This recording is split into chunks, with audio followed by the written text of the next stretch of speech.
नीतीश कुमार के बेहद करीबी और उनके थिंक टैंक में आने वाले अशोक चौधरी को असिस्टेंट प्रोफेसर के लिए चयनित किया गया है। जी हां, पूरी खबर आपको बताते हैं। बिहार के मुख्यमंत्री नीतीश कुमार के बेहद करीबी और बिहार सरकार के मंत्री डॉक्टर अशोक चौधरी रिटायरमेंट की उम्र के करीब आकर नौकरी के लिए चयनित किए गए हैं।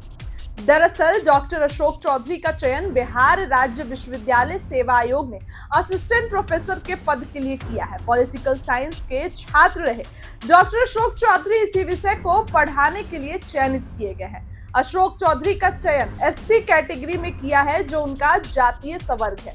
58 साल के अशोक चौधरी ने इस नौकरी के लिए आवेदन तब किया जब वे 53 साल के थे। बीते 5 साल से वे रिजल्ट का इंतजार करने के साथ बिहार सरकार के विभिन्न विभागों में मंत्री पद संभाल रहे थे।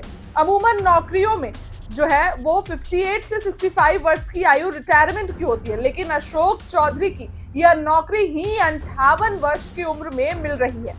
हालांकि अभी ये तय नहीं है कि अशोक चौधरी अपनी इस नए नौकरी को ज्वाइन करेंगे ही, क्योंकि अभी ज्वाइनिंग के लिए उन्हें अपने पद से इस्तीफा देना होगा।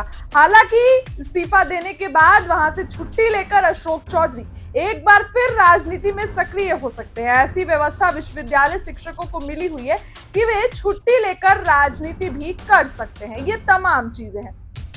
आपको बताते हैं कि जो 4638 जो है वो असिस्टेंट प्रोफेसर की भर्ती के लिए विज्ञापन जारी किया गया था। यह भर्ती कई विषयों के लिए ली थी। अशोक कुमार चौधरी की बेटी और एलजेपीआर समस्तीपुर की सांसद सांभवी चौधरी ने अपने पिता के असिस्टेंट प्रोफेसर के रूप में चयन की पुष्टि की है। कॉलेजों का आवंटन बाद में किया जाएगा। सीएम नीतीश के बेहद करीबी माने जाने वाले अशोक कुमार चौधरी ने मीडिया से बातचीत भी की। उन्होंने कहा कि उच्च शिक्षा प्राप्त करने के बाद मेरी ये इच्छा है कि मैं एक शिक्षाविद बनूं, भले ही मैं राजनीतिक में बना रहूं। परिवार के लोगों का कहना है कि अशोक चौधरी का ये पद वो स्वीकार करेंगे और अपने राजनीतिक करियर को जारी रखने के लिए छुट्टी लेंगे। अशोक कुमार चौधरी नीतीश कुमार के मंत्रिमंडल में 3 प्रमुख मंत्रियों में से एक है।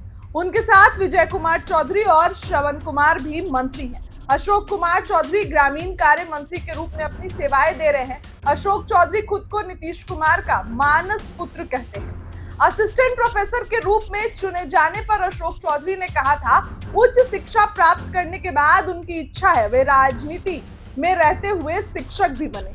इससे पता चलता है कि वे शिक्षा के क्षेत्र में भी योगदान देना चाहते हैं।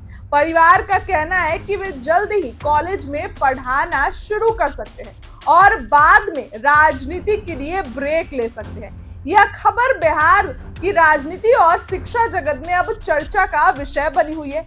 एक वरिष्ठ मंत्री का असिस्टेंट प्रोफेसर बनना कई लोगों के लिए प्रेरणादायक है। इससे यह भी पता चलता है कि शिक्षा और राजनीति दोनों ही महत्वपूर्ण क्षेत्र है और एक व्यक्ति को दोनों में वो दोनों में योगदान दे सकता है। आपको बताएं कि नीतीश कुमार के बेहद करीबी हैं अशोक चौधरी और अब चर्चाएं हो रही है कि हो सकता है कि वो इसको ज्वाइन करें। ये तमाम चीजें, हालांकि अशोक चौधरी ने अभी तक इस पर खुलकर कुछ भी नहीं बोला है, लेकिन अशोक चौधरी का जो है वो अब सिलेक्शन हो गया है असिस्टेंट प्रोफेसर के लिए, क्योंकि वो शिक्षा के क्षेत्र में भी अपना योगदान देना चाहते हैं और जरूरी भी है, क्योंकि अशोक चौधरी जिस तरीके से लगाव की बात करें शिक्षा से, तो जाहिर सी बात है कि योगदान देने में कोई बुराई नहीं है। नीतीश कुमार के बेहद करीबी हैं अशोक चौधरी। आपको बता दें कि बीएसयूएससी ने राजनीतिक विज्ञापन विभाग में 280 रिक्तियों के लिए विज्ञापन दिया था, जिसमें से 274 उम्मीदवार चुने गए। अशोक चौधरी भी उनमें से एक है। अब देखने वाली बात हुई कि अशोक चौधरी जो है वो आगे कदम क्या उठाते हैं। इस खबर के लिए इतना ही। बहुत बहुत धन्यवाद।